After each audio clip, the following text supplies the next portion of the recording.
안녕하십니까. 둔산동 Q&A 공부방 도마쌤입니다. 이제 교육에 대하여 이렇게 질문하셨고, 우리나라는 학원 안 가도 공부 잘할 수 있을 테인데 이렇게 학원 안 가도 공부 잘하면 잘하는 겁니다. 실제적으로 하나둘은 아니고 뭐 한 두세 달, 세 달, 6개월 정도 안쪽으로 학원 다니고 고3까지 지낸 학생들이 거의 서울대 가는 확률이 굉장히 높을 수도 있어요.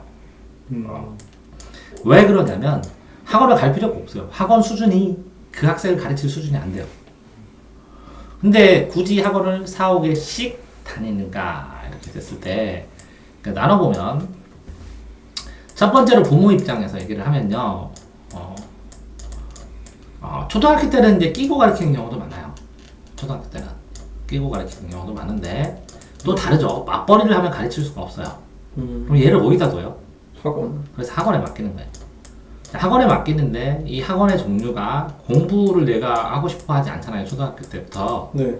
그래서 운동, 음악, 미술, 바둑, 체육, 바둑 이런 것들을 가르치는 거예요. 그래서 순서상으로는 제 개인적인 생각은 그래요. 제일 처음에는 음악 학원을 가서 음감을 익혀야 돼요. 7살 이전 정도가 가장 좋은 것 같아요. 음감. 시작하는 게. 저도 피아노. 음악 다닌 다음에는 뭘 보내요? 미술에서 손을 움직여요. 그래서 미세 근육을 능기면서 작업 수행 능력을 늘리고, 그 다음에는 체육? 아니요, 바둑을 보내가지고 두뇌를 개발시켜서 일의 수순을 가르쳐요. 생각하는 수순이 생겨요. 그 다음에 체육이에요. 이제 테크트리는 저 같으면 이렇게 짜라고 얘기를 해줘요. 이해되세요? 네. 그 은미체 다 됐죠? 바둑까지. 그 다음에는 뭐를 하면 좋을까요? 하나 더 하라면 스피치를 하는 게 좋아요. 그래서 자신감, 당당함, 말의 조리 있음 이런 것들이 생겨요. 네. 자, 이렇게 테크트리를 찾는 거고, 자, 중학교는 부모님들이 가르치는 걸 까먹었어요. 네, 기억하는 범위네. 왜 그러냐면요, 부모님들이 고등학교 때 배우던 내용이 쉽지 않은 내용은 중학교로 다 내려갔어요. 내용도 깊어졌어요. 그래서 본인이 가르칠 수 없으니까 보내요. 그럼 고등학교 때는 뭐라고요? 입시에 따라서 세상에 살아가는 게 달라질 수밖에 없는 경험이 있으니까, 아이가 요구하면, 아이가 가능성이 있으면, 아이가 너무 놀면, 뭐 경우에 따라서 이렇게 보내게 돼요. 필요한 이유는 여러 가지로. 부모님 입장에서는 그래요. 그러니까 맞벌이를 하는 경우에도 보내고 안 하는 경우에도 이런 이유로 보내게 돼요. 네. 첫 번째.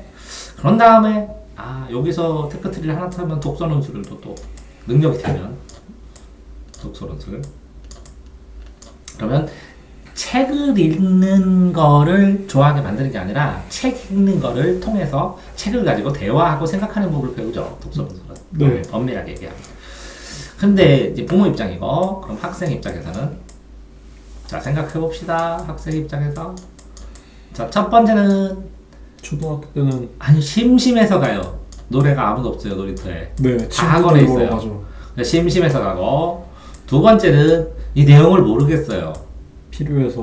모르니까 가고, 또 하나는 더 빨리 배우고 싶어요. 그래서 가고. 자, 그러면 심심해서 가고, 모르겠으니까 가고, 더 빨리 배우고 싶어서 가고, 다 필요하죠? 네. 그래서 다니는. 그러면 세 번째는, 공교육 입장에서는, 공교육의 특징이 뭐냐면 그 학년별 교육 과정이라는 게 있어요. 중2는 중2 것만 가르쳐야 돼요. 네, 그렇죠. 중1 거 못 가르쳐요. 조금 중2 거 풀어주면서 설명을 할 수 있지만 중3 거도 가르치면 안 돼요. 이해되세요? 네, 이해됩니다. 자, 그러니까 2학년은 3학년 거 가르치면 교권 침해예요. 그러니까 중2 거를 따라가는 애는 참 좋아요. 근데 이 밑에 걸 다 몰라요. 그럼 어떻게 해요? 학원 가서 배웁니다. 자, 그러면 고1이라고 쳐요. 네. 중학교 걸 다 놓쳤어요. 그러면 학교에서 배울 수 있어요? 방법이 없습니다. 공교육 체계 안에서는. 네, 공교육 중에는. 그렇기 때문에 공교육도 사교육을 허용하는 겁니다. 이렇게. 그런데 이 뒤처진 애가 아니라 이 앞선 애들이 더 극성스럽게 보이는 것 뿐이에요. 실제로 학원은 뭐라고요? 이효용성이에요. 놓친 부분이요? 예. 이거는 뭐라고요? 뭐 안 가르쳐도 진짜 이걸 나갈 수 있는 애는 스스로 이걸 나가요. 네. 그렇기 때문에 이효용성이에요. 그래서 공교육에서도 사교육을 이렇게 필요가 없다고 할 수가 없는 거예요. 이걸 할 수가 없는 거예요. 네. 자, 그러면 사교육에서는 뭐라고요? 사교육을 이렇게 보면 사교육 노래 보면 평생교육이라고 해요. 평생교육. 평생교육. 평생을 교육하는데 실제적으로 이거를 보완교육, 보조교육이라고 해야 맞아요. 네, 공교육의 보완이나 보완 보조교육. 보완 보조교육을 하게 되는데 이 보완 보조교육을 하면서 여기는 보장되어 있는데 이건 보장이 안 되니까 치열한 경쟁을 해서 살아남아요. 그러니까 이거는 소비자 중심이고. 네. 그러니까 사교육을 하면서 꽃이니까 나를 인정해 주니까 나에 맞추어지니까 여기 가는 거예요. 그런 다음에 기타를 배우던 뭐를 배우던 배드민턴을 배우던 평생 교육으로 가는 거예요. 사교육. 네. 평생의 교육 중에 일환이에요. 그 다음에 학원이 옛날에는 종합반이 요새할 때도 있었는데 지금 다 단가로 짜게 된다면 네. 이 종합반 자체 가격이 안 올라요. 아. 그런데 이걸 하나를 잘라서 한 과목으로 해서 전문 교육으로 딱 해버리니까 금액을 조금 올릴 수 있어요. 그런데 요 전문 교육인 국영수사과를 다 합쳐서 종합반 요구를 하면 너무 비싸다고 그래요, 사람들이. 네. 그러니까 종합반으로 회귀가 안 되고 한두 과목만 해버려요. 그러니까 여기서는 종합적인 교육이 가능했는데 여기는 균형감을 잡는 게 굉장히 힘들어졌어요. 이제 아이들이 수학만 몰빵하든지 영어만 하든지 이렇게 하니까. 굉장히 치중되게. 그래서 이 균형감을 잡는 훈련을 시키느라고 사교육에서 이제 자기주도 학습이라든가 아니면 컨설턴트라든가 이런 사람들이 이제 뜨고 있는 거예요. 상담 뭐 이런 거? 네. 자, 1, 2, 3, 4. 그럼 나라 입장에서는 이제 우리나라에서는 이게 원자재가 없어요. 원자재가 없는 상황에서 가공무역을 하는 상태고 가공무역을 하는 상태에서 이 회사원이라는 거. 그러니까 1차 산업이 약하고 2차 산업이 강한 회사원, 생산직 이런 것들이 강하기 때문에 시험을 통해서 이제 뽑을 수밖에 없어요. 시험을 통해서 뽑을 수밖에 없으니까 나라 입장에서 이 회사에서 이 남는 게 필요한 게 인재밖에 없어요. 가질 수 있는 게. 그러니까 네. 인재를 활성화시키고 인재가 필요하고 해나갈 수밖에 없는 상황에서 공교육을 굉장히 다양한 각도로 시도를 하잖아요. 네. 근데 공교육은 초점 교육이에요.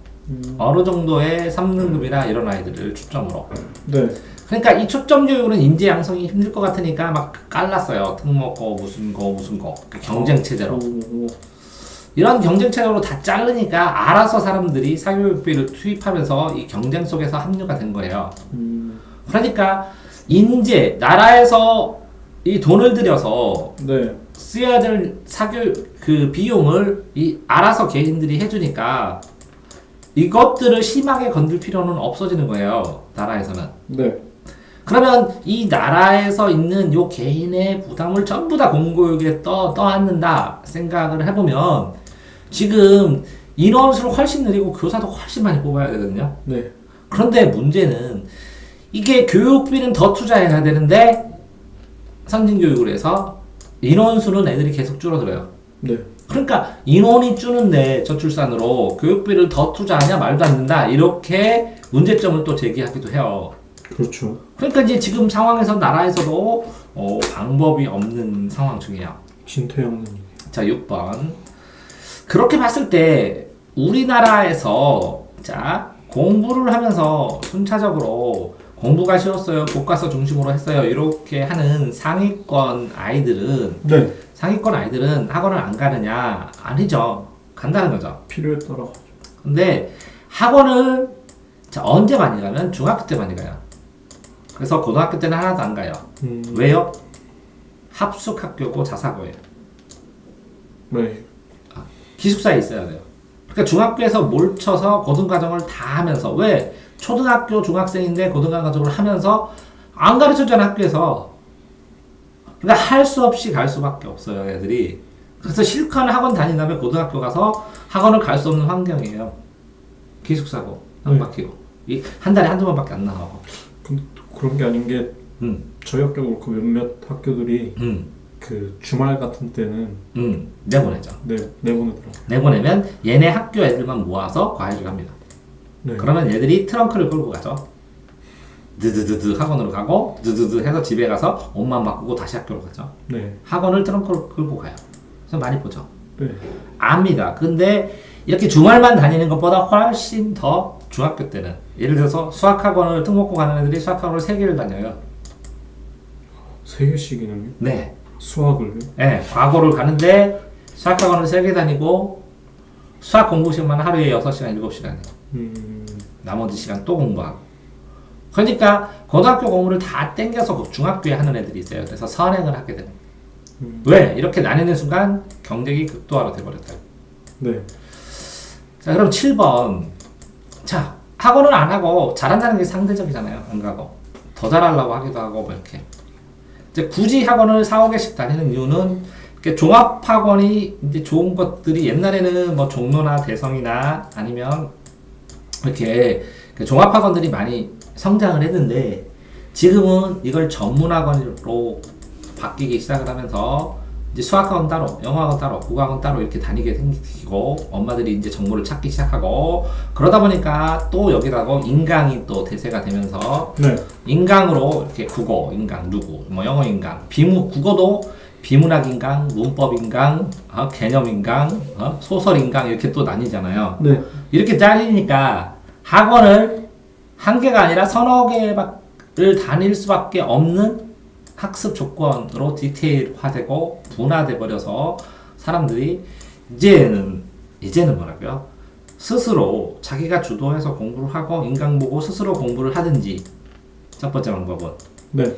그러면서 한두 개만 학원을 다니든지 플러스 알파로 아니면 여러 학원에서 돌아가면서 그 학원을 테크트리로 이 학원에서 이 선생에서 이렇게 어떤 과정의 목차처럼 흐름으로 따라가든지 이렇게 되는 상황이 발생을 해버리니까 네. 이렇게 질문하면서 여러 개 학원을 다녀요 라고 얘기를 하는 거예요. 그래서 상대적으로 컨설턴트나 상담이나 계획 짜는 사람들의 역할이 많이 부각되고 그래서 이런 것들을 전문적으로 하는 학원들도 생기게 되고 네. 이렇게 스스로 공부시키는 학원을 또 만들어요. 왜 그러냐면 네. 스스로 집에서 하고 스스로 하는 것들이 이렇게 마구잡이로 타는 이렇게 계속 하는 애들보다 열심히 안 하는 것 같으니까 모아놓고 집중적으로 시키는 거예요. 이런 식으로 돼서 우리나라 학원 안 가고 공부 잘할 수 있으면 좋은데 이제 예외적이죠. 굉장히 드물 거예요 아마. 그렇죠. 네, 드물 거예요. 그래서 4, 5개씩 다니는. 근데 제가 개인적으로 생각하는 학원의 적정수는 2개입니다. 2개 이상 다니면 힘들어요. 왜 그러냐면 A 학원과 B 학원과 C 학원을 서로 모르면 이 수학이 숙제를 폭주를 해버리면 이 2개가 박살나요. 그러니까 자기가 못 쫓아간다고요. 네. A, B가 적당하게 하면서 본인이 CD를 정해서 해야 되는데, 그죠? 이게 3개가 넘어가면 학원을 왔다 갔다 하는 이동 시간도 첫 번째는 많이 소모를 하고, 네. 두 번째는 이 숙제량의 균형을 맞출 수가 없고, 세 번째는 학원 숙제를 하면 자습하는 게 아니거든요. 스스로 뭔가 필요한 걸 자기가 찾아야 되는데, 세 번째는 이 자습 시간이 급격히 줄고, 그 다음에 네 번째는 이렇게 여러 개를 다니게 되면, 그러니까 아이가 은근히 비용에 대한 부담을 느끼면 죄스러워하고 그러면 심리적인 부담도 굉장히 커지고 네. 또 5번째는 이렇게 그 A, B, C 학원을 다니잖아요. 그럼 자기가 공부를 충분히 하고 있다고 착각해요. 그러니까 이런 여러 가지 이유로 학원은 적정수가 2개 정도다. 많아도. 네. 그러니까 1개 정도 다니는 게 맞고 2개 정도다라고 생각을 합니다. 그러니까 뭐라고요? 미술 다니면 체육하면 다 다니니까 공부 못 시키는 거예요. 이해되세요? 네, 이해됐어요.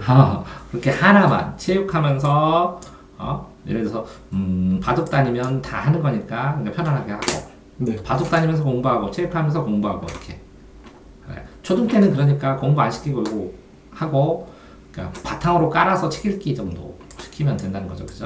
네. 책 읽기는 숨쉬기니까. 네. 자, 이렇게 되는데 추가할 거 있네? 네. 학원을 왜 4~5개를 가요? 라는 거에 대한 답변인데 마음에는 들지 않네요. 그렇지만 여러 가지 입장에서 한 번쯤 생각을 해보겠죠. 그래서 마지막으로 8번이면 외국에선 되게 부러워해요. 교육열. 그럼 이런 걸 교육열이라고 해버리죠. 그러면 9번째.